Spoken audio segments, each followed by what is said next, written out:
ny alehibe ny fitiavanao amin'izao krismasy izao. Tiandro iarahan'izao tontolo mankalazanao ity no ahatsapanay ny fanetrintenanao, dia nanekenao hanam-pitoviana amin'ny olona ka tonga nofo tamy alalan'i Jesosy Kristy, zanaka malalanao. Misaotranao no nanomezanao anay tombonandro ka tratr'izao krismasy izao. Misaotra no ny azahoanay miaina izany fahasoavan-dehibe izany, mba ho feno fiderana sy fankasitrahana izahay no ny fanatrehanao izao andro lehibe izao. Meteza ary anao any alalan'izao fanompoana masina izao, ho teraka indray ato am-ponay, ka ary anay olom-baovao amin'ny Kristy. Ny fanompoam-pivavahana izay ho tanterahan'io Tompo, dia ho fanomezam-boninahitra ny anaranao, nandraisana hery sy fitahina ary fanavaozana amin'ny andronay rehetra. En ce jour sacré, nous célébrons la naissance de ton Fils bien-aimé.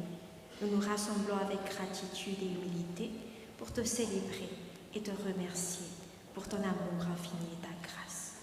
Nous te remercions pour le don précieux de ton Fils, dont la naissance incarne l'amour inconditionnel et la grâce infinie. Seigneur, bénis ce culte et que nos prières et nos louanges t'apportent honneur et gloire. Au nom de Jésus, nous faisons cette prière. Amen. Beja Kamfiakuna.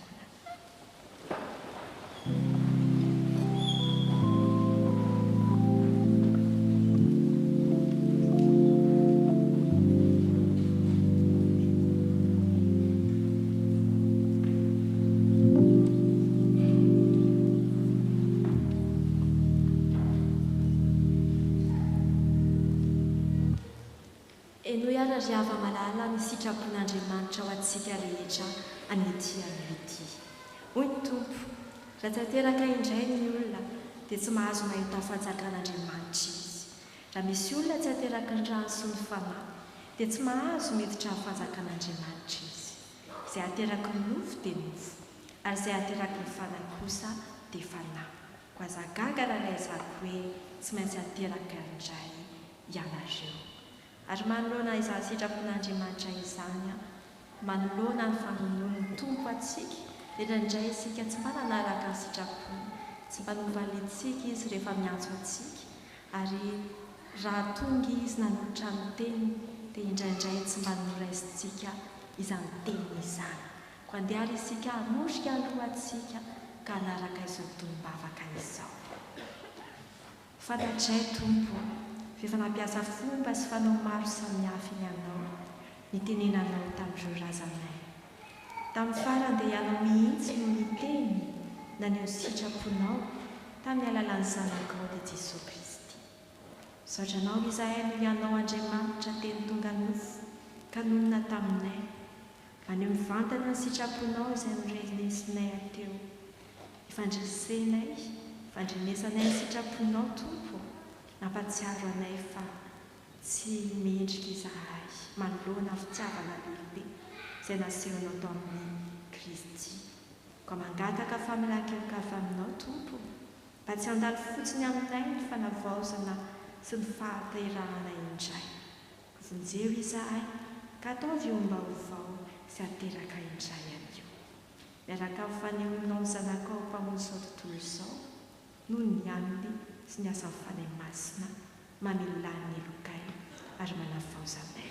Miaraka amin'ny fiangonana, izay lehibe famindram-po, mitarao aminao izahay, mamelany elokay. Diovy izay ao afa-pahotana, zao izay mavakely, ary avaozo fanahinay mavoaka ampanao. Ny fitiavan'i Jesosy Kristy zanakao mpavonjanay, no angatahany aminao. Amen.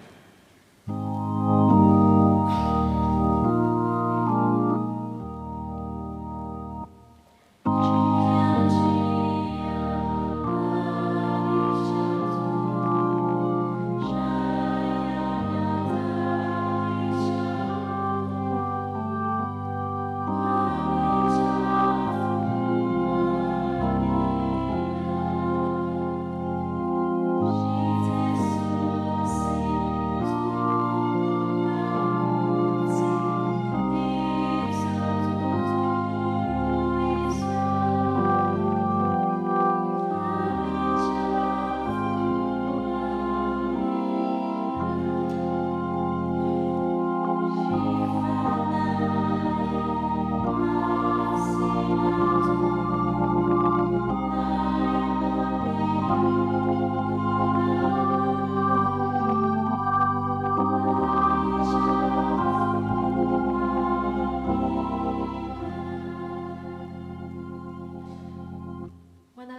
bebaka-marina tamin'ny fonareo tokoa raiso eo ampitsanganana ny teny famelan-keloka sy fihavanana.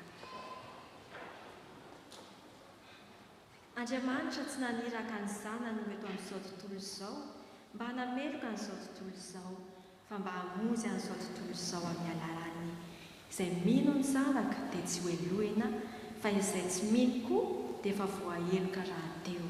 Noho izany izy tsy nino ny zanaka ilay tokana Andriamanitra.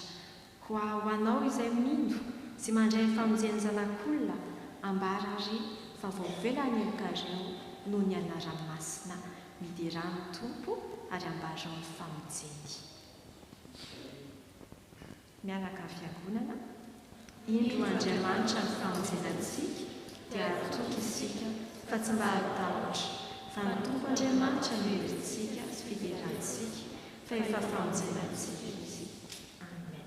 Hira fasily amin'ny fitopolo sambasamba zanahary.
Petraka amin'ny fiangonana.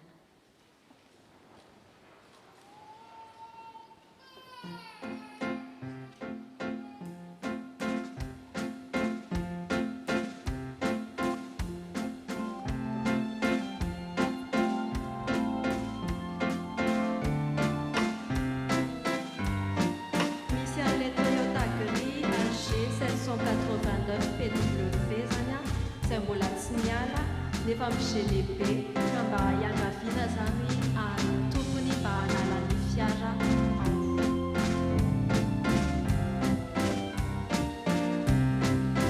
Dia misy polisy zany ao ka hiangaviana izy mba hanala faingana ilay fiara.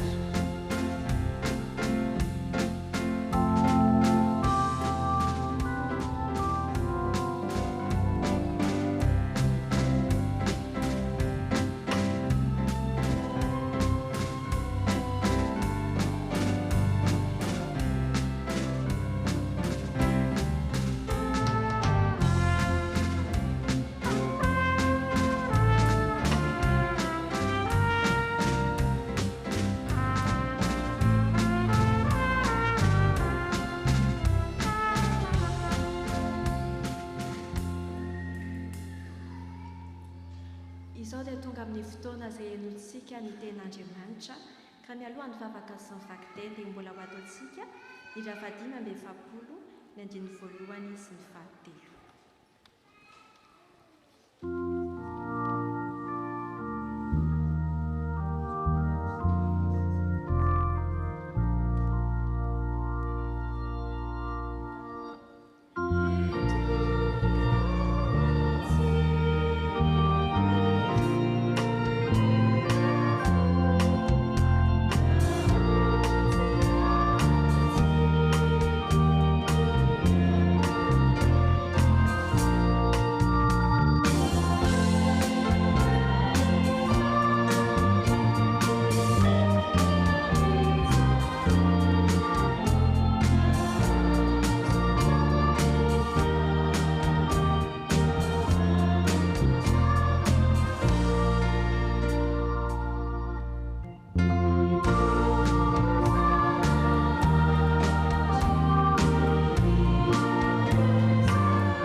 l'écoute de ta parole.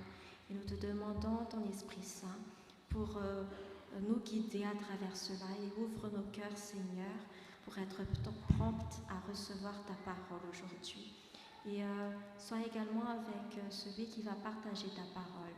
Que seule ta volonté soit dite, Seigneur, et que ta parole ne revienne pas à toi avant d'avoir accompli ta volonté ici sur terre. Et c'est en ton saint nom que nous prions. Amen. Mbola hiaraka maka ny teny soratra masina isika. Izany dia hita ao amin'ny bokin'i Isaia. Isaia toko faharoa amby dimapolo, ny andiny fahafito ka hatramin'ny fahafolo.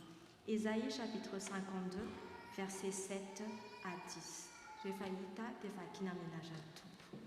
Indray tsara tokoa ery an-tendrombohitra ny famindran'ilay mpitondra hafatra, izay manambara fiadanana sy mampita hafatra mahasambatra ary manambara famonjena ka manao antsoina hoe mpanjaka ny Andriamanitra ao. Izany ny feon'ireo napetraka ao mpitily, manandra-peo izy ka miara-miorakoraka mpifaliana, satria mahita maso ny fiverenan'ny Tompo ao Tsiona. Manaova orakora-pifaliana ka redony mira-piobiana, ry toerana rava ao Jerosalema, satria efa nampahery ny vahoaka ny Tompo, sady efa nanavitra ny Jerosalema. Nahariariany ny Tompo teo maso ny firenen-kafa rehetra ny hery, izay maneho ny fahamasinany ka ahita ny famonjen'Andriamantsika ny vazan-tany rehetra. Dia mbola ho tohizantsika mivaky teny ao amin'ny Hébreu toko voalohany, ny andiny voalohany ka hatramin'ny fahaenina. Épître aux Hébreux chapitre 1, les 6 premiers versets. Efa imbetsaka ary tamin'ny fomba samihafa no nentenen'Andriamanitra fahiny tamin'ny razantsika tamin'ny alalan'ireo mpaminany. Fa amin'izao andro farany izao kosa dia tamin'ny alalan'ny zanany no nitenenany tamintsika. Io zanany io no naharian'Andriamanitra izao tontolo izao, ary notendreny koa mpandova ny zavatra rehetra. Taratra mamirapiratra ny voninahitr'Andriamanitra sady famantarana velona izay tena toetra mampomba an'Andriamanitra izy. Ary ny teniny manan-kery no hiazona ny zavatra rehetra. No niavina nadio ny olona ho afaka amin'ny fahotana izy, dia nipetraka any amin'ny avo indrindra eo ankavanan'ilay Andriamanitra lehibe. Tonga ambony lavitra noho ny anjely ny zanaka, satria nandova anarana tsara noho ny an'ireo. Fa tsy nisy na oviana na oviana anjely ny lazan'Andriamanitra hoe zanako ianao, izay niteraka anao aho manomboka anio. Ary koa hoe izao horainy ary izo ny zanako. Rehefa nampiditra ny zanan'ilay matoa eto amin'izao tontolo izao Andriamanitra, dia niteny hoe aoka ny anjelin'Andriamanitra rehetra hiankohaka eo anatrehany. Amen.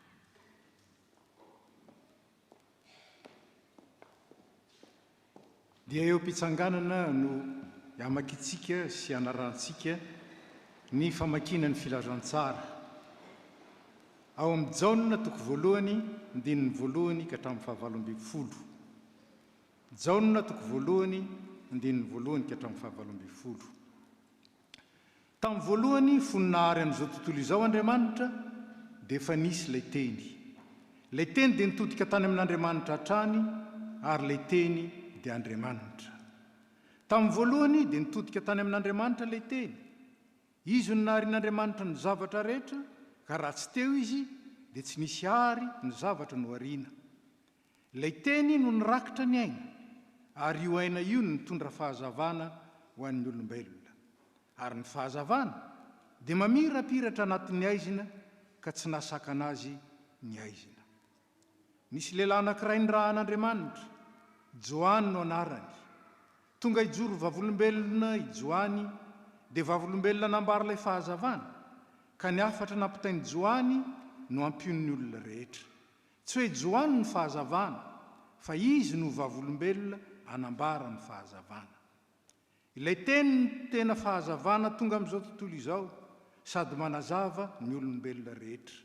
Teo amin'izao tontolo izao ilay teny, ary izy no nahariana n'izao tontolo izao, nefa izao tontolo izao dia tsy nahalala azy. Tonga teo amin'ny taniny izy, fa tsy ny ray sy ny mpiray firenena aminy. Kanefa izay rehetra nandray azy ary nino azy, dia nomeny fahefana ho tonga zanak'Andriamanitra. Izy ireo dia nateraka tsy araka ny fomban'olombelona, miankina amin'ny sitrapon'ny dehilahy fa araka ny fomba an'Andriamanitra. Ilay teny dia tongolombelona ka niara-nonina taminay, feno fahasoavana sy fahamarinana izy, ary hitanay ny voninahiny dia voninahitra avy amin'ny ray ho an'ny zanaka lahy tokana. Vavolombelona manambara azy Joany ka niantso mafy hoe izy n'ilay voalazako hoe ilay tamy aoriko dia lehibe noho izaho satria efa nisy talohako. Feno are-pahasoavana le teny ka niraisantsika rehetra fahasoavana tovozytsiritra, satria ny lalàna dia nomen'Andriamanitra tamin'ny alalan'i Mosesy, fa ny fahasoavana sy ny fahamarinana kosa dia tonga tamin'ny alalan'i Jesosy Kristy. Tsy nisy nahita an'Andriamanitra na oviana na oviana, fa ny zanaka lahy tokana izay Andriamanitra sy miombona tanteraka amin'ny ray no efa nanambara azy. Amen.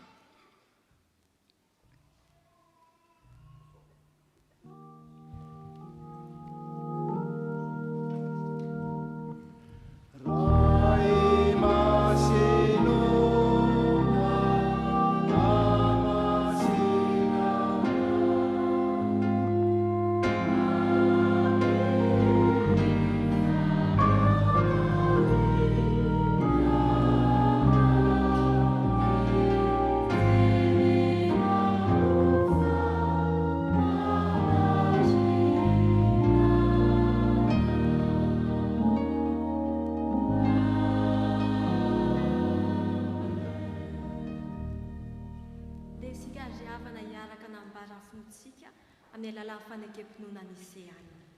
Isika mino an'Andriamanitra ray tsy toa, mpanao lanitra sy ny tany, ary ny zavatra rehetra nanidana antsika. Ary mino an Jesosy Kristy Tompo iray, zananay tokan'Andriamanitra, nateraky ny ray talohan'izao rehetra izao. Ny mazava avy amin'ny mazava, Andriamanitra tokoa avy amin'Andriamanitra, nateraka afa-tsy natao, miray amin'ny zavatra rehetra. Izy no naharina izao rehetra izao, no ny amintsika olombelona, sady ho famonjenantsika, dia nidina avy tany an-danitra izy, ary nataony fanahy masina nofo, avy tamin'ny Maria Virjiny, dia tonga olona izy. Nombona tao amin'ny hazo fijaliana ny fanavotana antsika, tananapahany Ponto Pilato izy. Nijaly izy ary maty ka nalevina, nijangana tamaty tamin'ny andro fahatelo, arak'izay voasoratra izy. Niakatra ho any an-danitra izy, ary mipetraka an-tanakavanan'iray, avy any no haviany indray amin'ny voninahitra, ny tsara ny velona sy ny maty, ary mandrakizay ny fanjakana. Isika mino ny fanahy masina, Tompo sady mpanome aina, izay avy amin'ny ray sy ny zanaka, ka hitsaona sy ankalazaina miaraka amin'ny ray sy ny zanaka. Izy dia teny tamin'ny vaovam-paminana.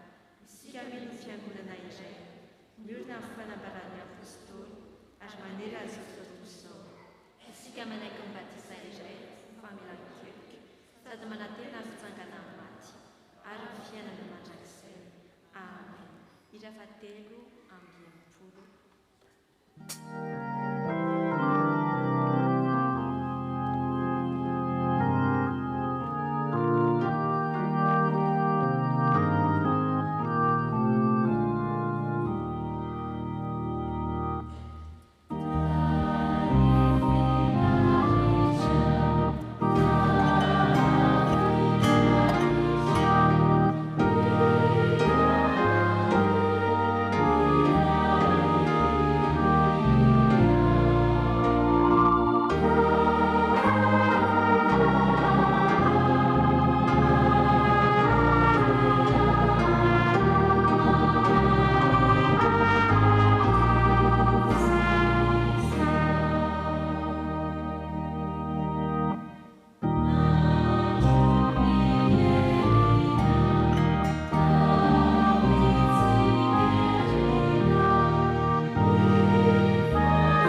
tonga mba hanjaka ilay Andriamanitra ao. Ny fanahy masin'Andriamanitra ny taridalana antsika azaontsika mandray an'ilay Kristy teraka ao amintsika mba hiteraka antsika indray olom-baovao. Fahaterahana rososina nefa fahaterahana mifono ny fahatanterahan'Andriamanitra lay mpanao ny zavatra rehetra. Petraka isika.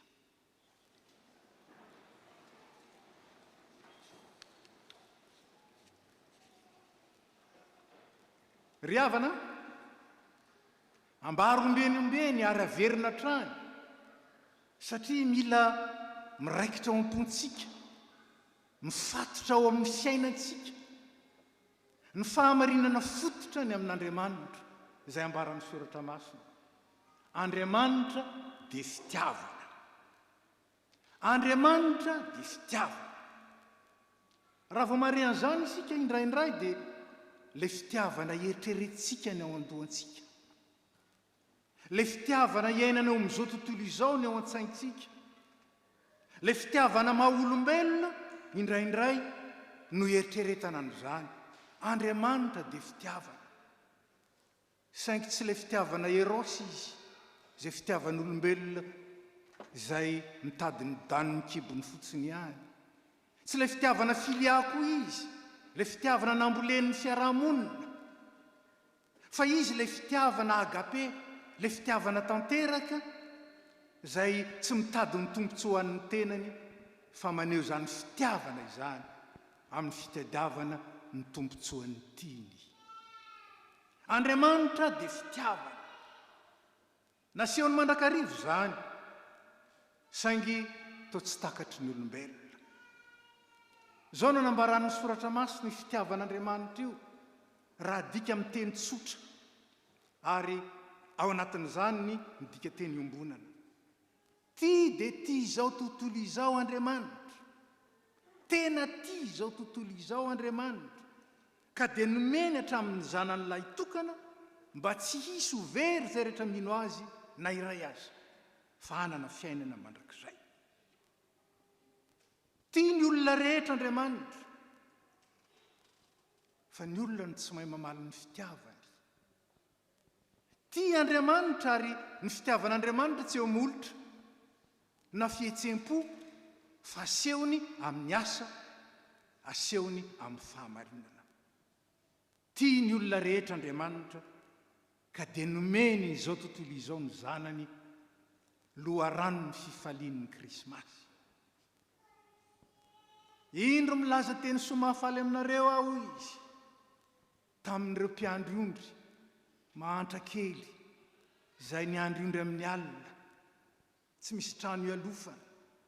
Indro milaza teny somafaly aminareo fa fifaliana lehibe ho an'ny olona rehetra izany. Liko atoko 2:24. Fanomezana avy amin'Andriamanitra ho an'ny olona rehetra ny Krismasy. Ka aza mialina n'iza. Reto koa mba mankalaza ny Krismasy nefa tsy mahalala an'i Jesosy akory. Reto koa mba mankalaza ny Krismasy nefa tsy manome voninahitra an'Andriamanitra. Aza mialina. Fanomen'Andriamanitra ho an'ny olombelona rehetra ny fifalian'ny Krismasy. Ary aza bodoina koa. Ka noho ny fiseho aty sy aroa, noho ny zava-mitranga dia manjary miala ny famiramirana, miala ny fifaliana, tsy ry havana, fanomezana avy amin'Andriamanitra izany. Ary ny fifaliana avy amin'ny Krismasy, tsy avy amin'ny ranona na iranona, na dia izay akaiky ianao indrindra aza, tsy izany ny loharanon'ny fifalian'ny Krismasy. Jesosy Kristy fanomezan'Andriamanitra ho an'izao tontolo izao. Fa io Andriamanitra io ane, izay manome maimaim-poana fifaliana ho an'ny olombelona rehetrarehetra, dia Andriamanitra tia, ka dia nomeny ny fetin'ny Krismasy na ho an'ny body na ho an'ny adala, na ho an'ny ratsy na ho an'ny tsara, na ho an'ny marina na ho an'ny tsy marina, na ny mino na ny tsy mino, mankalaza ny Krismasy. Marina mandrakandroany, izany fanambaran'ny anjely izany. faminaniana marim-potitra fahamarinana avy amin'Andriamanitra. Fa io Andriamanitra io dia ambaran'ny soratra masina fa mamposaka ny masoandrony amin'ny ratsy fanahy sy ny tsara fanahy ary mampilatsaka ny ranorana amin'ny marina sy tsy marina. Matio 5:5-7. Zany anie ilay Andriamanitsika ka aza ialonana ny fanomezan'Andriamanitra ary aza idongina koa fa hifalio. Mifalia fa krismasy ny andro. Hifalio ny fanomezana maimaim-poana iombonanao amin'ny olona rehetra, iombonanao amin'izao tontolo izao, fa fanomezana maimaim-poana avy amin'Andriamanitra zany ary fanehoany ny fitiavany. Ka dia misaora azy, mankalaza azy, meo azy ny voninahitra mendrika ilay tia na dia ny tsy mendrika ho tiavina aza. Tian'Andriamanitra izao tontolo izao, na dia tsy tia azy ary lehibe zany fitiavana zany. Fa Andriamanitra dia fitiavana, zany Andriamanitra fitiavana zany no Andriamanitra ao. Zany no Andriamanitra ary zany no Andriamanitsika, Andriamanitra fitiavana. Dieu a tellement aimé le monde qu'il a donné son Fils unique, le plus précieux pour lui, afin que quiconque croit en lui, c'est-à-dire quiconque est uni à lui, ne périsse point, mais qu'il ait la vie éternelle, qu'il hérite du royaume éternel de Dieu, qu'il soit sauvé pour toute l'éternité. Oui, Noël. Noël est une révélation. Dieu nous aime.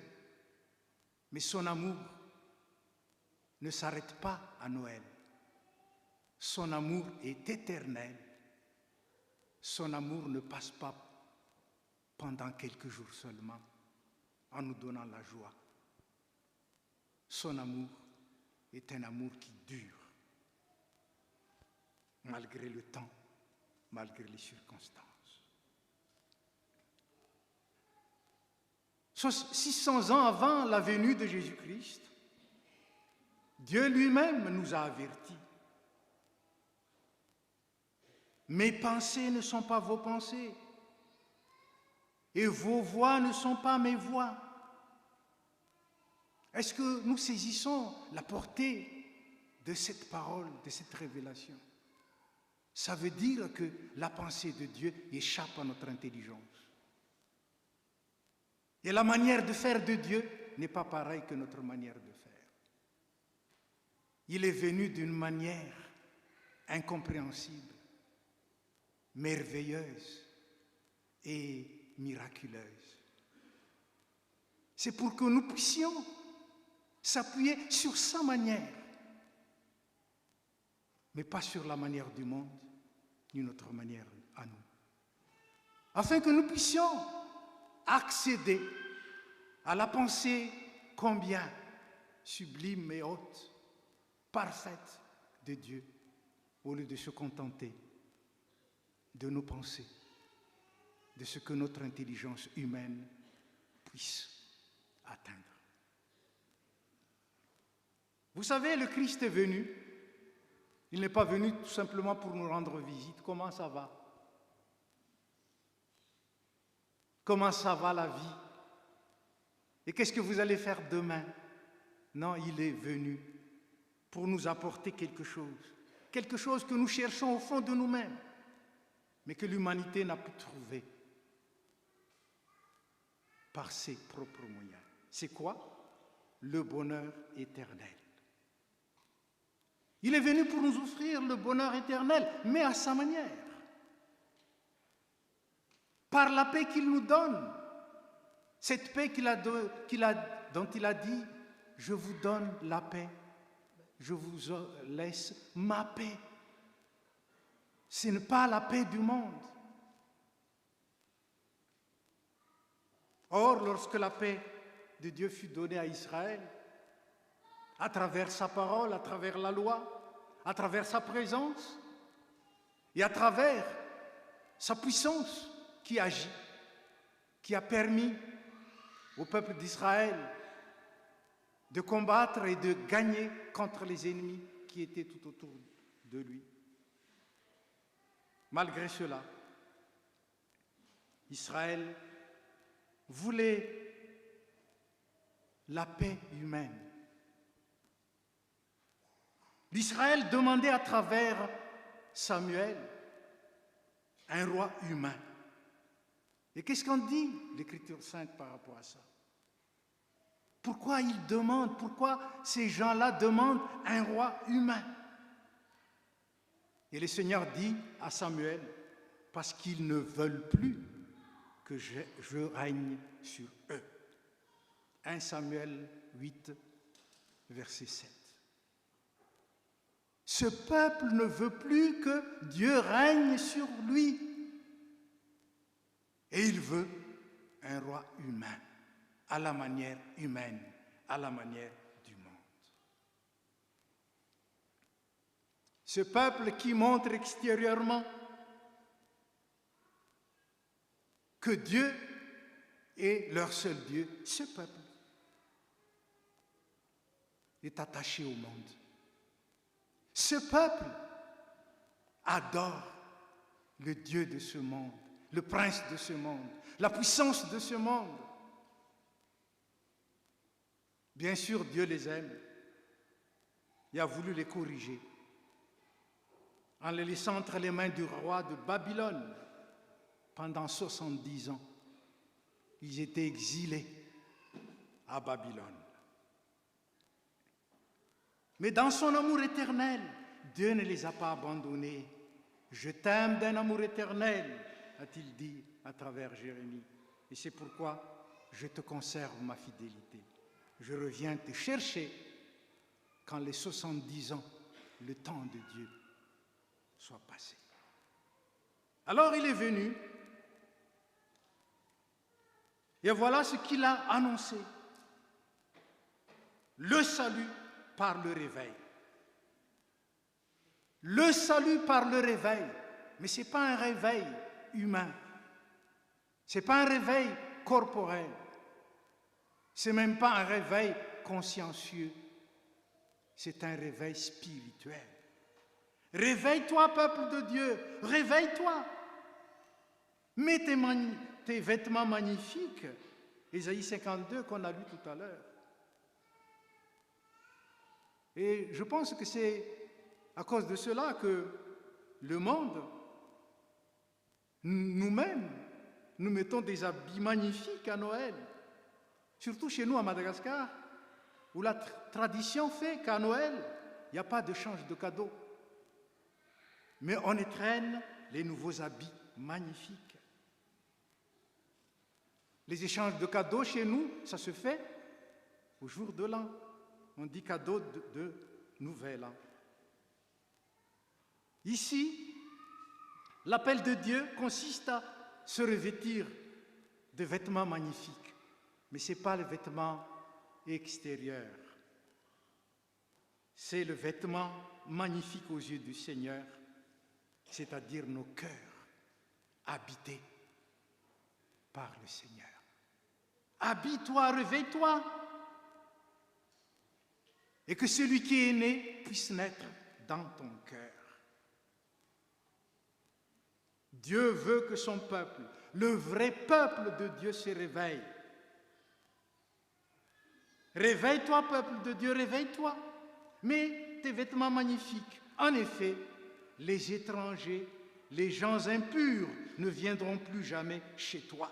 Partez, partez, sortez de là, quittez Babylone. Ne touchez à aucune chose impure et ne sortez pas avec précipitation, car l'Éternel va devant toi, devant vous. C'était notre lecture d'aujourd'hui. Suivre le Christ, recevoir le Christ, celui qui est né à Noël, équivaut à fuir Babylone. Et qui est Babylone? C'est le monde. Babylone, c'est le monde. Et le roi de Babylone, c'est plus Nebuchadnezzar. C'est le prince des ténèbres. C'est Satan. Ce sont les démons. C'est l'esprit du monde qui habite les gens, qui cherchent toujours à avoir, à avoir, à avoir, à écraser, à écraser, à écraser. Quittez Babylone et ne touchez à aucune chose impure, parce que je suis ton Dieu.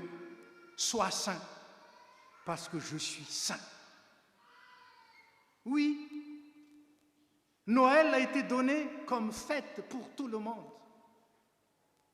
Mais Dieu attend de chacun, de ceux qui croient en lui, de vivre la sainteté, de vivre d'une manière différente que celle du monde. Suivre le Christ, c'est aller vers cela. Comme l'a dit Jean-Baptiste, il faut que ce qui est du monde en moi meure petit à petit, et celui qui est divin en Jésus-Christ qui vit en moi puisse croître. Je dois diminuer et lui, il doit croître en moi. Éloigne-toi des valeurs de ce monde. Ilay fifoazana amin'ny torimasom-panahy izay midika fialana amin'ny Babylone dia fandaozana ny fomba n'izao tontolo izao.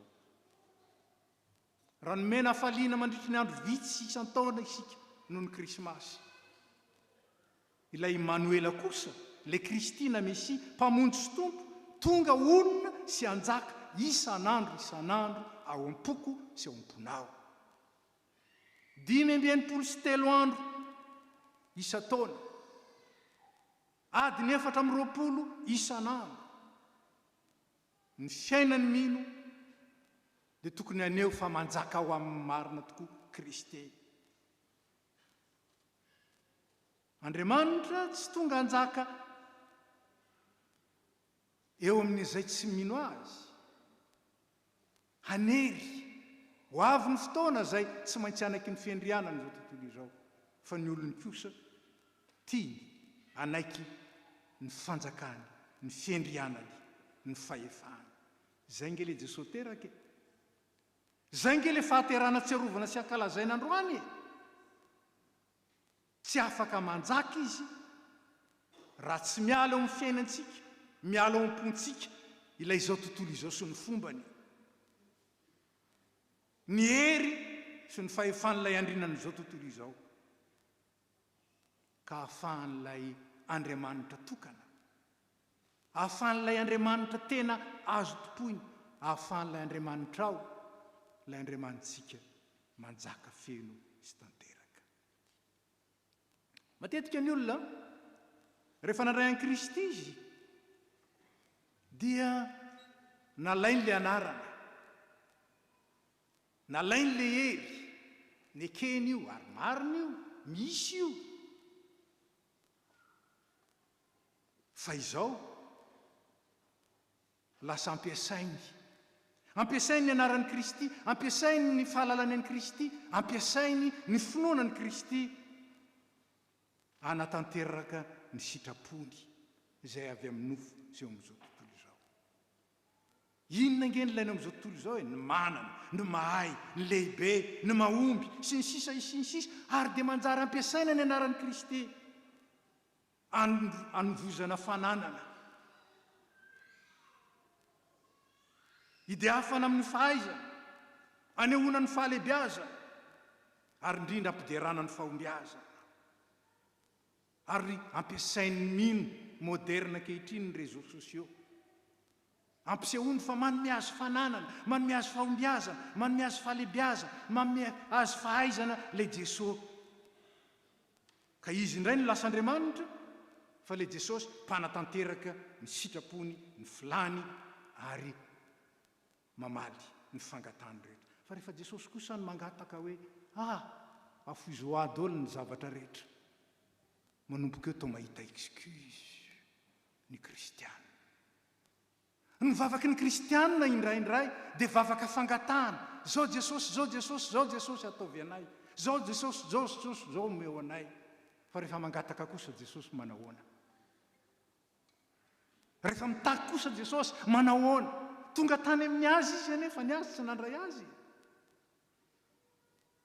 Jiosy inge tonga tany amin'ny jiosy izy, kanefa ny jiosy mpiray firenena taminy nanilikiliky azy. Sao dia mba izay sanatry ny vava. Sao dia izay inge ny kristianina ankehitriny.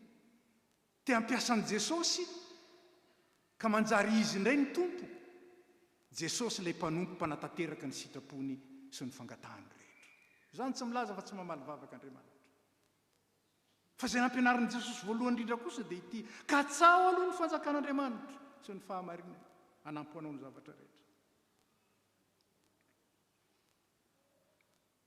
Ho iaho hoe amin'izao fotoana izao ny kristianina moderna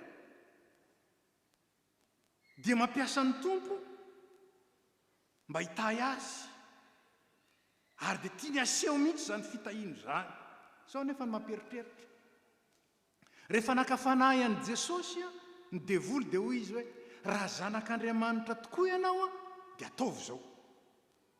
Raha mamaky ny Mateo 4:4 dia mahita an'izany. Raha tena zanak'Andriamanitra ianao ataovy izao.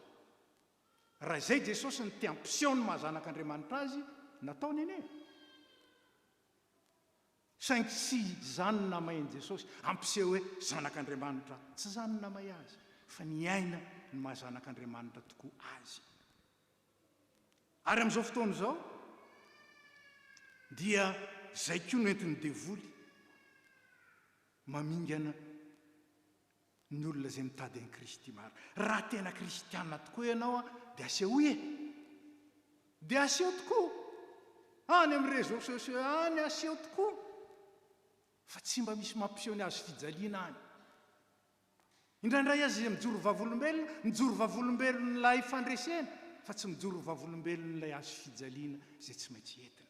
Inona nefa ny lazain'ny tompo? Na iza ny tsy mitondra ny azo fijaliany ka manaraka tsy mendrika ho aho. Ry havana, manomboka amin'ny krismasy ny azo fijalian'i Kristy. Manomboka amin'ny krismasy ny azo fijalian'i Kristy. Ilay mpanjaka ny voninahitra, raha vakitsika tsara ny Filipianina 4:2. Manomboka eo izy nidina niaritra ny zavatra rehetra. Manomboka tamin'ny fahatongavany tetỳ an-tany ny azo fijaliana. Ka dia nitafy ny nofin'olona mpanota, niafy tany am-pihinanam-bilona, nanetry tena, ka nolavon'ny olona azy, tonga tany amin'ny azy izy fa ny azy tsy nandray azy, ary dia nanaiky hatramin'ny fahafatesana teo amin'ny azo fijaliana. Chers amis, en tant que disciples, en tant que ceux qui suivent vraiment le Christ, est-ce que nous suivons ce chemin-là? Ou est-ce que nous prenons des chemins de travers?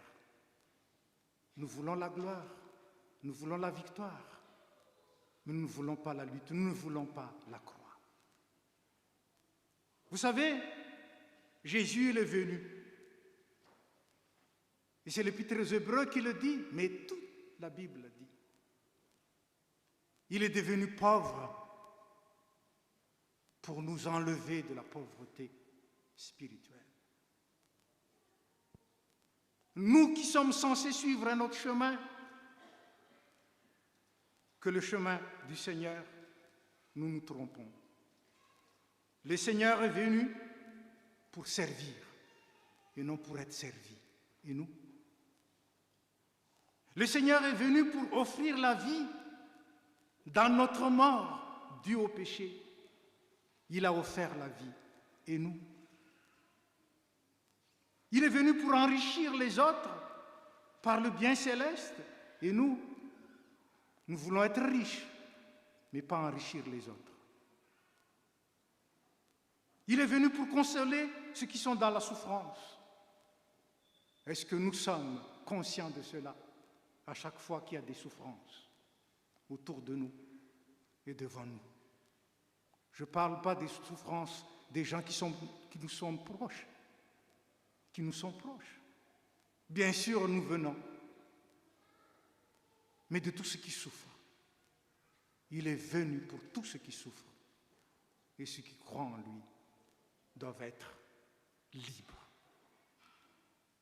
de consoler tous ceux qui souffrent. Jésus nous ouvre le chemin pour atteindre le vrai bonheur, le bonheur éternel. Et ce chemin, c'est le chemin de l'humilité. C'est le chemin du don de soi.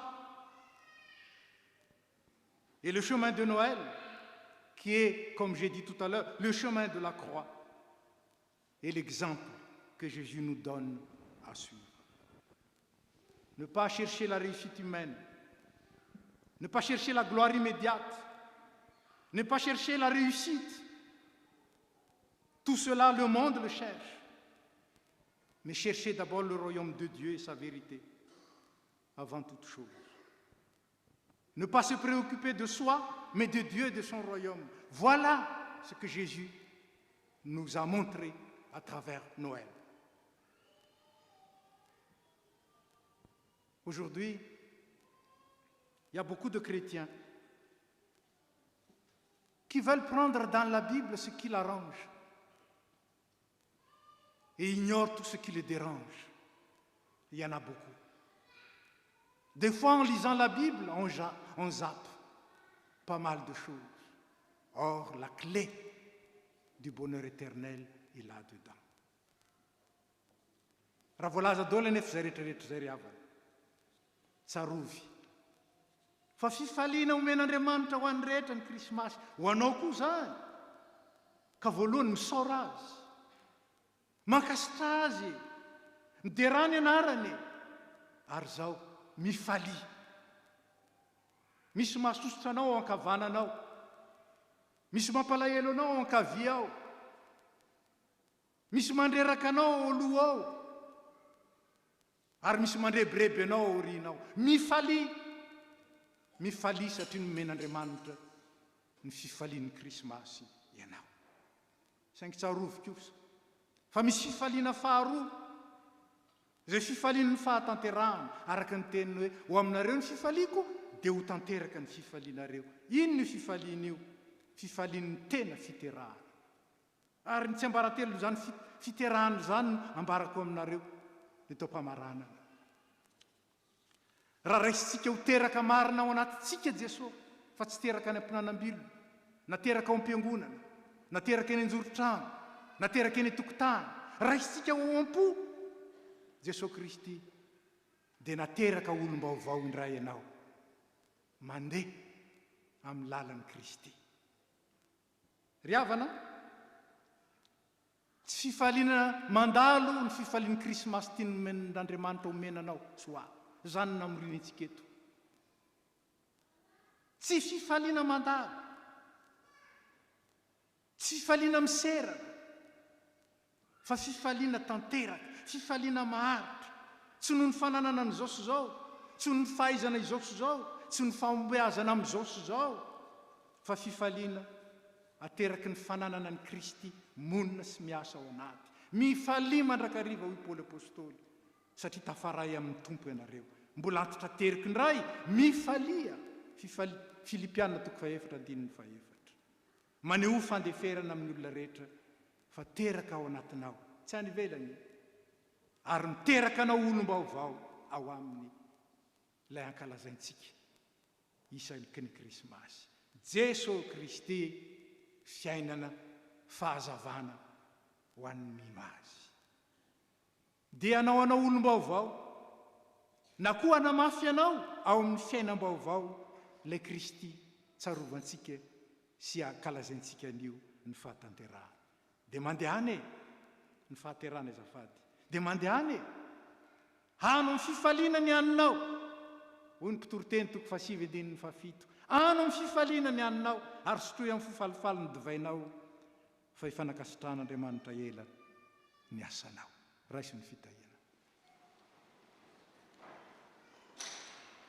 Ho aminareo rehetra ny fahasoavan'i Jesosy Kristy Tompo, ny fitiavan'Andriamanitra ray, ary ny fiombonana amin'ny fanahy masina, ahatonga anareo piray aina ny Kristy, ka tsy fifaliana mandalo fotsiny no anareo na omena ho anareo azy zany, fa fifaliana maharitra izay andovana ny fanjakan'andriamanitra mandrakizay matoky lay teraka ao am-ponao ary miteraka anao olom-baovao izy atanteraka izany amin'izay matoky azy.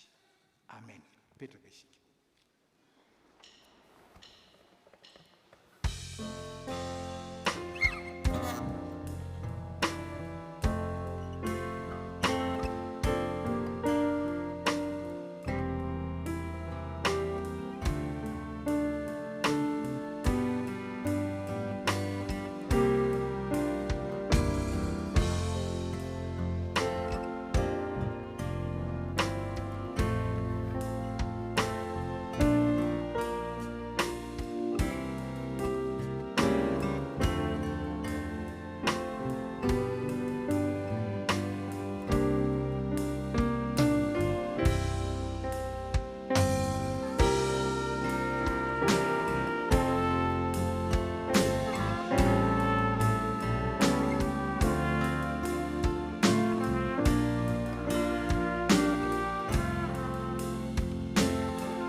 ary ilaina amin'nyzoana soavina ny tompo mombanao fa la miarabantsika rehetra ry havana mahatratra ny noely 5 sy 20. Efa nateraka olom-baovao amin'ny tompo isika ary andeha androso sy hitombo ao aminy, hitombo amin'ny fianarana ny tenin'Andriamanitra satria izany ihany ry havana no ahafahantsika mamantatra ny sitrapony, ary hitombo amin'ny fiombonana eo anivon'ny mpianakavin'ny finoana ka tsy hanadino ny fiaraha-miangona isika sy izay fiaraha-manompo eo anivon'ny fiangonana. Tsaroa fa ny fiangonana no sehatra napetraka Andriamanitra manoloana antsika ahafahantsika mitombo, fa raha mitokatokana isika dia tsy mitombo ao aminy. Ary andeha koa isika hitombo amin'ny fifankatiavana ary hitombo amin'ny fanantanterahana ny asan'Andriamanitra. Mahakasika ny tetika asan'ny fiangonana dia ao ny trano fiangonana, fitrandrana trano fiangonana izay maika dia maika ry havana, ary ambara amintsika fa tena sarotra ny mitady toerana ahafahantsika miara-miangona indray mandeha.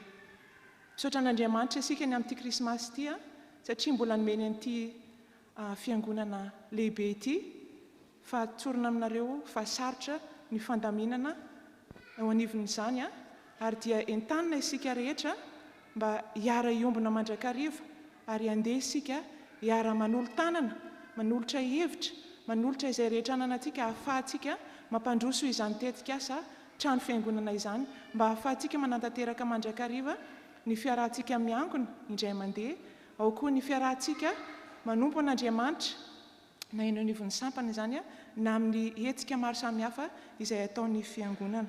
Koa dia antenaina fa amaly ny antso isika tsirairay avy ao anatin'izany. Dia amin'ny taona 2024 efa nisokafana tamin'ity alahadiny fiaraha-manompo teo ary mbola ho tohizina izany amin'ny taona 2024 ny fanantanterantsika ny jobily fankasitrahana an'Andriamanitra noho ny 50 taona ny tandriaman'ny mpanompony ny mpitandrina Élisée Andriamiandra. Fotoan-dehibe tokoa izany ry havana ary isaorantsika an'Andriamanitra izany taona 70 taona nanomezan'ny mpanompony izany ary nahafahany namahana antsika ara-panahy amin'izay fiainan'ny fiangonana sy fiainantsika tsirairay avy any an-tokantrano ihany koa, ary misy fiantraikany amin'ny fiainantsika izany rehetra izany. Ka dia isaorantsika an'Andriamanitra mbola ampitaina amintsika ny andinindiny mahakasika izany fankalazana izany, fa dia efa miomana sahady izany isika ny amin'ny 20 sy 20 ankalaza an'Andriamanitra ny amin'ny 50 taona ny tandriaman'ny mpitandrina Élisée Andriamiandra. Ny programa anentanana antsika manaraka dia ny famaranana ny taona, andeha ry havana ho faranana miaraka amin'Andriamanitra ny taona.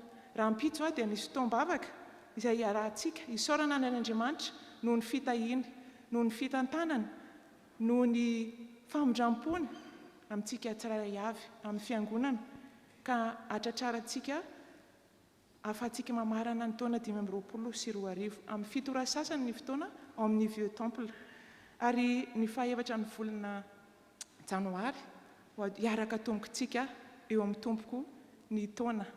Hafa ihany ry havana ny miaraka amin'ny tompo, fa dia andeha isika hiombona amin'izany fotoana izany. Ny faha-efatra ny volana janoary dia any amin'ny Temple du Salin amin'ny 3 tolakandro. Dia misaotra antsika rehetra ary maniry indrindra ny arahantsika rehetra miombona hatrany ary miara mitombo ao amin'ny tompo mba ho voninahitry ny irery ihany ny fiainantsika tsirairay sy ny fiainan'ny fiangonana.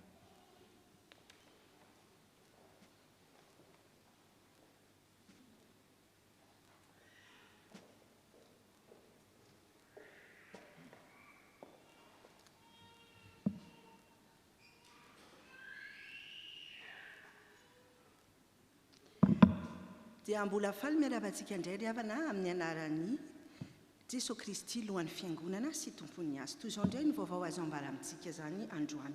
Vaovao nasionaly, afatra pastoraly.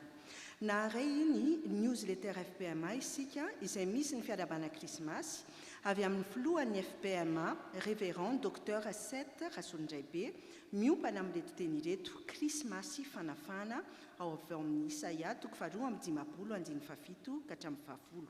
ho alefa amintsika izany taratasy izany amin'ny alalan'ny serasera. Nahazo fiarabana krismasy ihany koa isika avy amin'ny communauté de la Côte d'Opale tariny Floral Zone Anta sy avy amin'ny birao vaovaon'ny fiaramiasan'ny mpitandrina ireto avy izy ireo: pasteur Atoky Rakoto Andrena Vony Flo, pasteur Amisy Randrenava, pasteur Aina Mandresy Rakotondradisa, pasteur Entsoura Solonjatovo ary pasteur Landi Léa Rajoazan Andrena Velasoa. Nahazo taratasy ihany koa isika avy amin'ny sampana iraisana sekoly elady sy sekoly ny tenin'Andriamanitra dia ny pasteur Miobola Besandratana izany sy ny filoha Miangaly Rajoelsoa. Vaovao mikasika ny projet Repenser la FPMA. C'est avec joie que nous vous partageons la deuxième newsletter Repenser la FPMA. Ce projet est porté par un comité de pilotage rassemblant le bureau central de la FPMA et l'ensemble des sections nationales. L'objectif de ce projet est de pouvoir accélérer le renouvellement du corps pastoral de la FPMA et ainsi pérenniser notre Église au travers d'actions concrètes de sensibilisation et de soutien.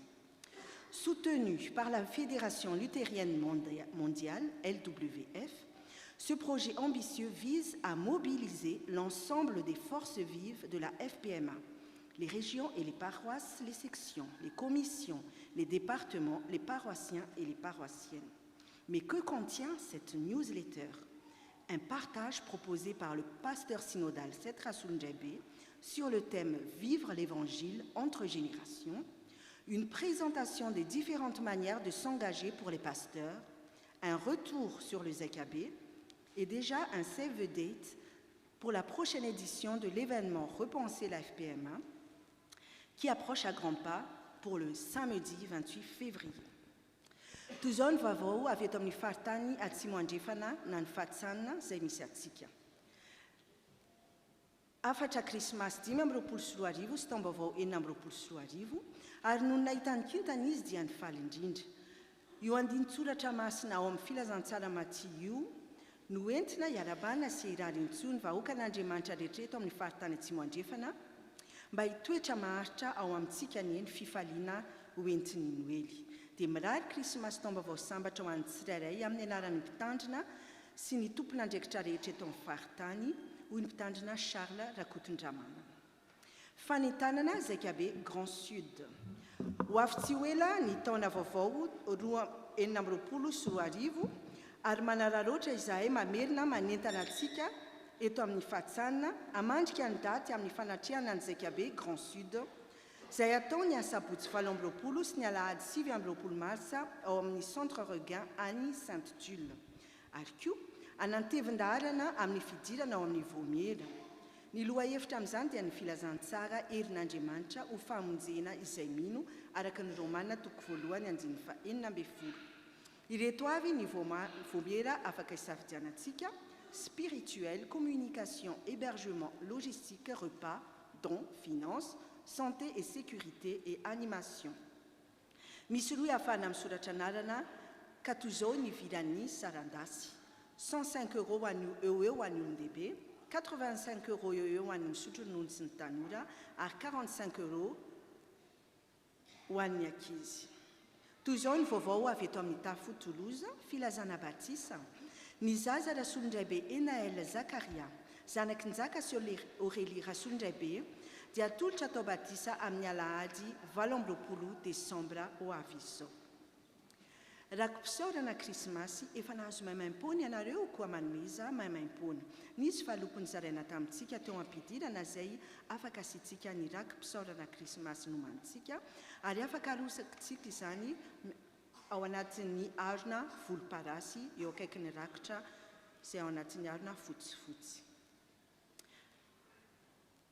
Araka ny tenena tamintsika teo izany dia misy ny fotoam-bavaka lehibe ho an'ny fiangonana Rapitso ariva manomboka amin'ny 7 sasany ariva ao amin'ny Vieux Temple.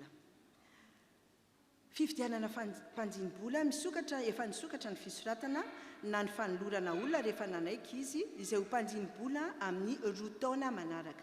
Afaka manatona ny diakona isika eo am-piravana. Efa voalazan'ny filoha teo ihany koa ny fankalazana ny jobily fa 70 taona ny mpitandrina. ka ao anatin'izany fankalazana izany tsika izay nitandrema ny mpitandrina Élisée Andremianitra teto amin'ny fiangonantsika sy ny fanomanana ny fandehanana isotro ronono. Koa manentana antsika izay mbola te hiditra any anatin'ny commission spirituelle, communication, finance, animation, tsangambato, restauration ka afaka mifandray amin'ny copile sika amin'izany misy any liva, solofo ary ialivony. Ka omenantsika arak'izay azo atao ny fizotra ny fankalazana toy ny datin'ny ivon'ny fankalazana sy ny tsangambato anamariana azy fa manentana antsika tsy tsahatra hitondram-bavaka izany fankalazana izany izay miorina ny teny hoe fa ny fahasoavan'Andriamanitra na toy izao ay.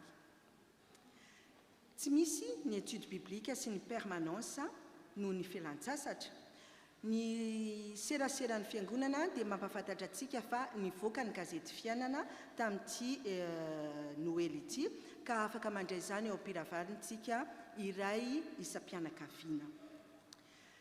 Fanadiovana ny tompony araka ny fanadiovana ny trano ny fandaminana ny fanadiovana ny trano fiangonana io dia ny sampana rehetra no manatanteraka izany satria pindrany isika tompoko dia samy manadio ny tandrifiny avy amin'ny firavana. Dia toy izao ny diantsika manaraka izany raha mpito zoma 4 Desambra dia fitoam-bavaka famaranana ny taona ao amin'ny Vieux Temple amin'ny 7 ora sy sasany ariva. Amin'ny alahady 20 Desambra fidirana tokana ihany amin'ny 10 ora sy sasany any amin'ny Vieux Temple izay natokantsika anaovan'ny alahady ny fianakaviana masina ary ny alahady 4 Janoary dia fankalazana ny taom-baovao any amin'ny Temple du Salin amin'ny 3 ora tolakandro. Sotra antsika nahatratra amin'ny farany ho an'Andriamanitra irery ihany ny voninahitra.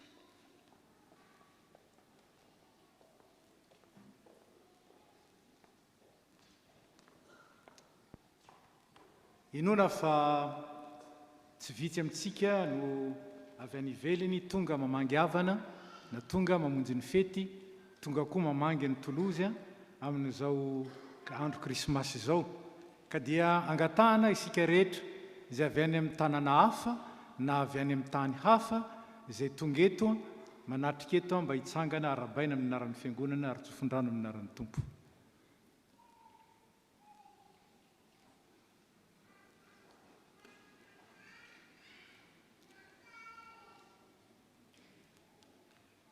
Dia fifaliana ho anay ny miarahaba anareo sy mandray anareo tonga soa eto amin'ny tanàn'ny Tolozy ary ny fisaorana amin'ny tafotafo no nanaiky anareo miombona aminay amin'izao fotoam-pankalazana izao.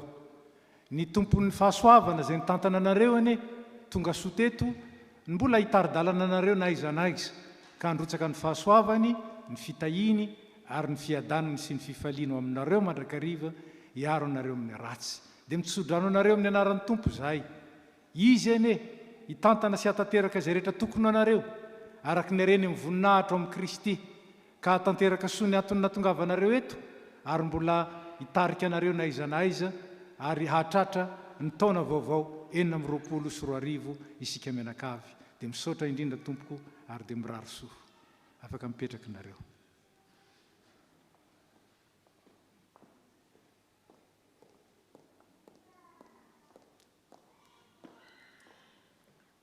Dia mariana moa izany fa izao fandarana izao dia fandarana novokarin'ny FPM nasionaly ka izany no iraisantsika manao amin'ity krismasy ity. Ndeha isika riavana na vao fanoloran-tenantsika amin'ny alalan'ny fanatitra dia mariana fa anatin'ny kitapo fotsy ny rakitra ary anatin'ny volomparasy kosa ny rakim-pisaorana ary tahaka an'izany ihany koa ny carte bancaire misy diakona anankiroa izay ijoro hanao tokotelo dia ny diakona anankiray izany mandray ny rakitra ary ny diakona anankiray kosa mandray ny rakim-pisaorana. Dia miandry ny diakona izany isika mampitsangana antsika sy mitarika antsika amin'ny fanatitra izay vao mitsangana. Ny hira fa 7:70 no ataontsika mandritra izany.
fiangonana.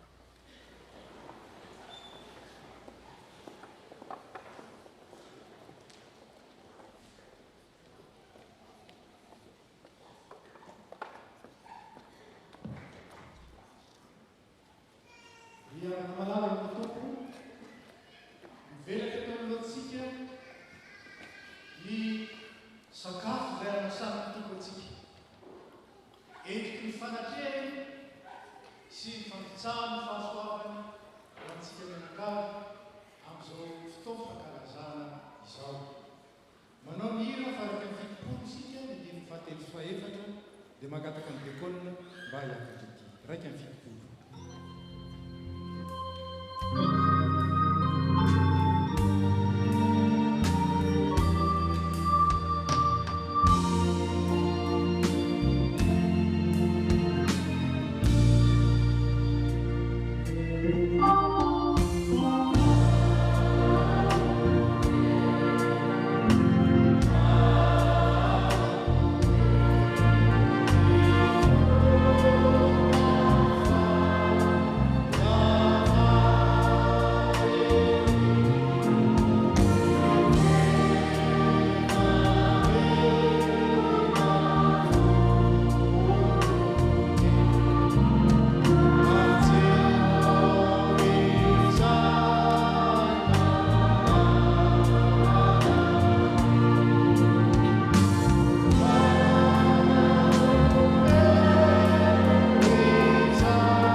Mitsangana ny fiangonana. Ho aminareo anie ny fiadanan'ny tompo, aoka izara izany fiadanana izany eo amin'ny eo akaikitsika isika.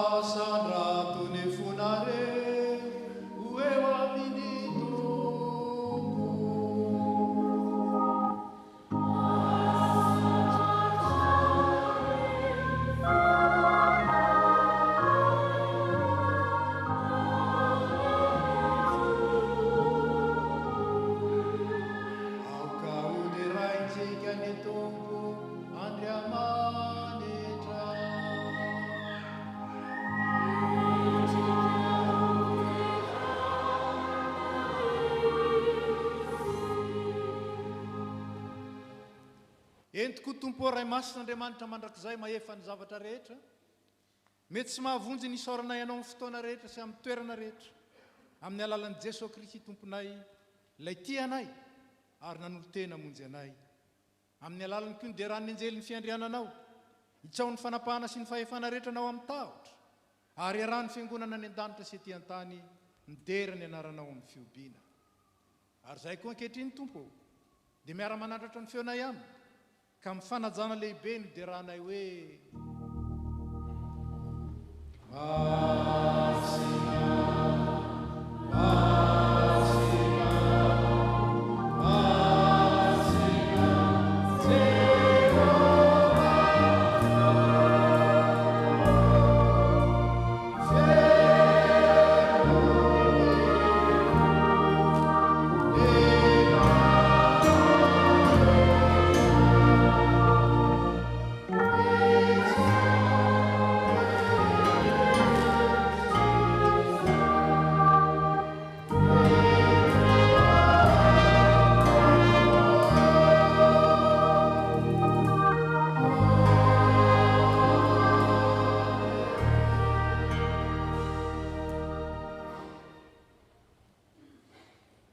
isika ry havana.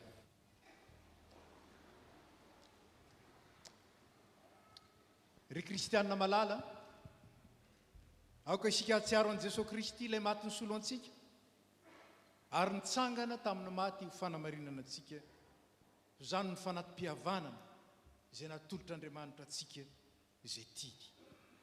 Koa dia aoka hiara-misaotra sy hivavaka isika. Misaotra anao izay ry Andriamanitra rainay tompony lanitra sy ny tany, fa noho ny famindramponao aminay mpanota mahatra, dia nomenao ny zanakao lahy tokana mba tsy ho very izay rehetra mino azy, fa hanana fiainana mandrakizay. Fiangonana.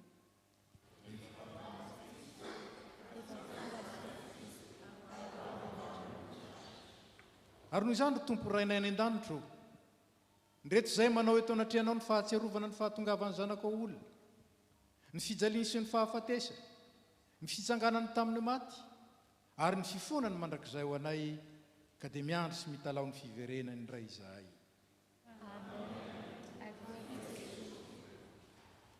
Ankehitriny raha io, adino ny fanahy masina mba hameno ny fonay, ka ndraisanay tokoa ny tomponay amin'ny finoana velona, amin'izao izy manatona anay amin'ny alalan'ny fanasana izao. Fa ny fanahinao masina no arianao, amelomanao, anamasinanao, ary anomezanao anay zava-tsoa rehetra.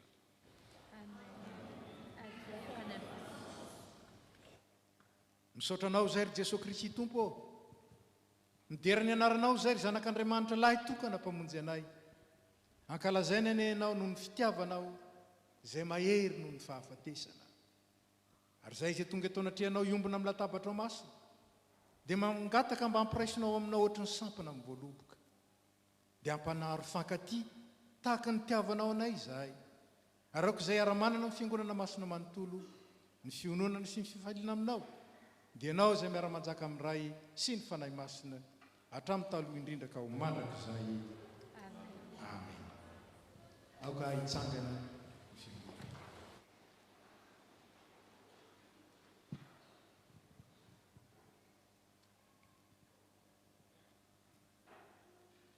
Jesosy Kristy Tompo tamin'ny alina izay namadiana azy dia nandray mofo, ary rehefa nisaotra izy dia nivakiny ka ho izy, raiso ano ity ny tenako izay omena ho anareo, izao no atao fahatsiarovana.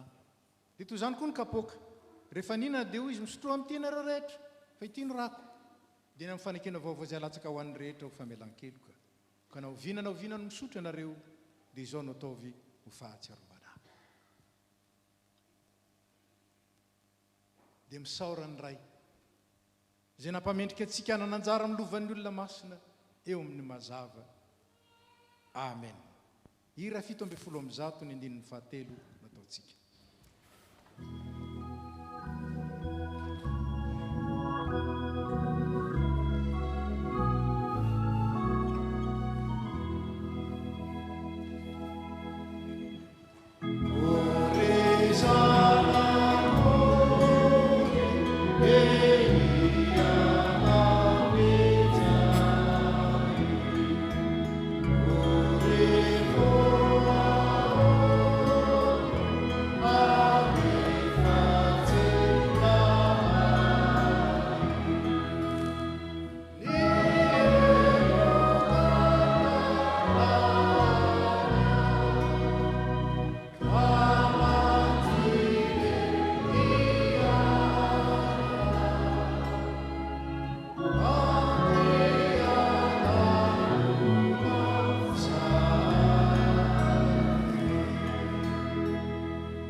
Tamin'ny alalan'i Jesosy Kristy, ilay fanomezan'Andriamanitra sarobidy ho antsika, dia nandray ny fanahy maha-zanak'Andriamanitra antsika isika, tena zanak'Andriamanitra.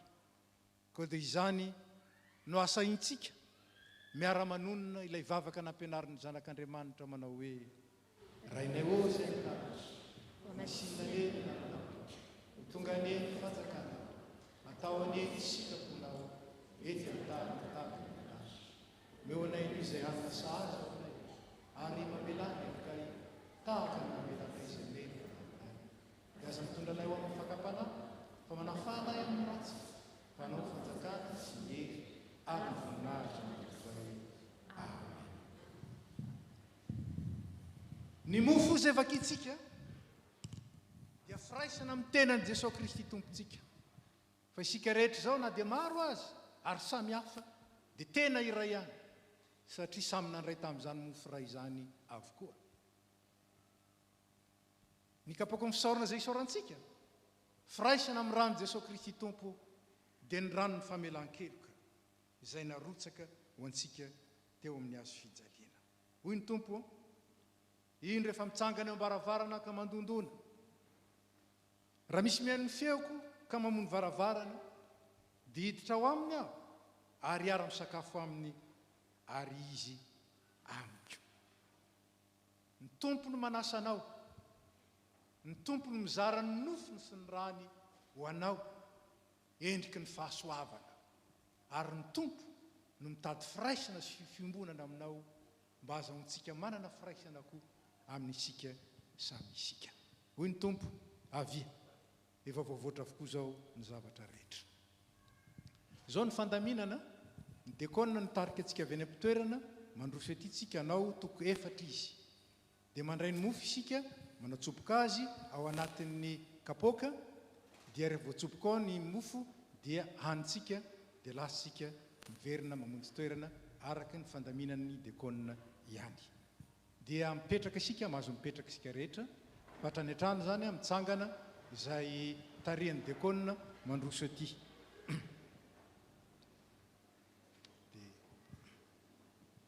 Dia ataontsika ny hira 2:20, hira fa 2:20 rehefa tafapetraka daholo ny dekona dia mandroso ety isika.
izantsika ny ira fahadimy amin'ny fitopolo ira fahadimy amin'ny fitopolo amin'ny malaza sady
eo aminareo any misy adana manao nira fahenana le fironjato isika ho fanehompakasitrahana ny tompo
mbola hiara-mivavaka isika riavana mbola tsy mitsahatra misaotra midera makasitraka ary mame voninahitra anao zahay ry Andriamanitra rainay izay any an-danitra izay nanome anay ny fanomezana tsara indrindra dia ny zanakao lahy tokana Jesosy Kristy izay mpamonjy sady tomponay misaotra anao noho ny fahavelomana omeny misaotra anao noho ny fifaliana apetraka ao aty anaty misaotra anao noho ny fiadanany izay mitarika anay isan'andro isan'andro ary misaotra anao noho ny hanamasinanao anay ahatonga anay ho vato velona tokoa ka hiasanao anorenanao fiangonana velona izay manompo anao sy manome voninahitra anao ary indrindra mitondra ny fandresenao eo anivon'izao tontolo izao misaotra anao izay noho ity fotoana ity ary misaotra noho sakafom-panahy izay omenao anay tamin'ny alalan'ny teninao ary tamin'ny alalan'izao fanasana masina izao ary misaotra koa noho ny vavaka azo asandratra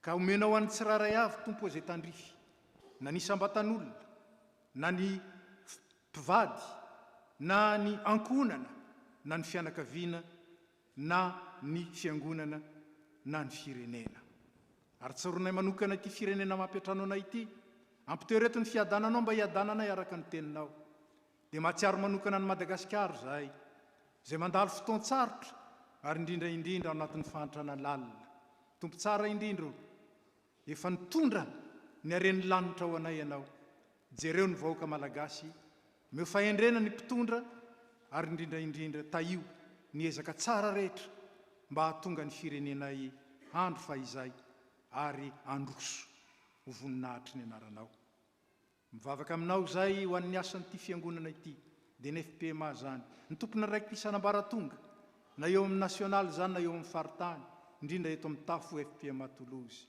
dia taio ny ezaka rehetra zay atao ary indrindra aoka ho voninahitry ny anaranao ny asanay sy ny fiainanay ary ny lamina rehetra izay apetraka eo anivon'ny fiangonanao dia ankinina amin'ny anaratsoanao Kristy izay rehetra fantatra ao masoa ny tena ny saina ny fo ary ny fanahy fa zanakao zay ray ary ondry sy olona izay tandremanao dia amin'ny anaratsoan'i Jesosy Kristy ilay mpiandry tsara izay mitantana anay mivimbona anay mandrakariva ary ankalazainay anio ny nahaterahany no angatanay izany vavaka izany amen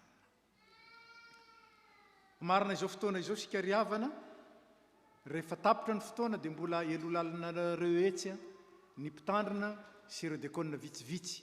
Azahoantsika mifampirarisoa amin'izao andro krismasy zao, ary indrindra koa mibanjina amin'ny fanantenana amin'ny alalan'ny fifampiarabana sy firarintsoa ny taona vaovao 2020. Ataontsika mpitsanganana ny hira izay efa voatondro mialohan'ny afatra sy ny tsodrano.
Mivavala landava, misaora n'Andriamanitra amin'ny zavatra rehetra, fa izany misitrak'Andriamanitra ataonareo izay tafaray amin'ny Jesosy Kristy.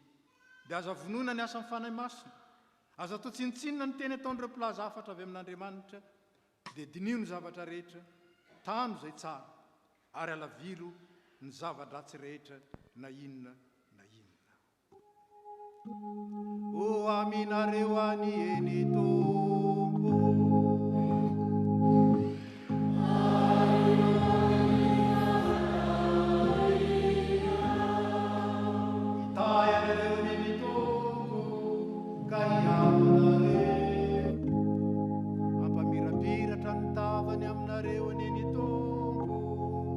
iantranareo anandratra ny tavany aminareo aneny Tompo, ka nome anareo fiadanana.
Amen. Mandiana amin'ny fiadanana ka manotomtompo amin'ny fifaliana.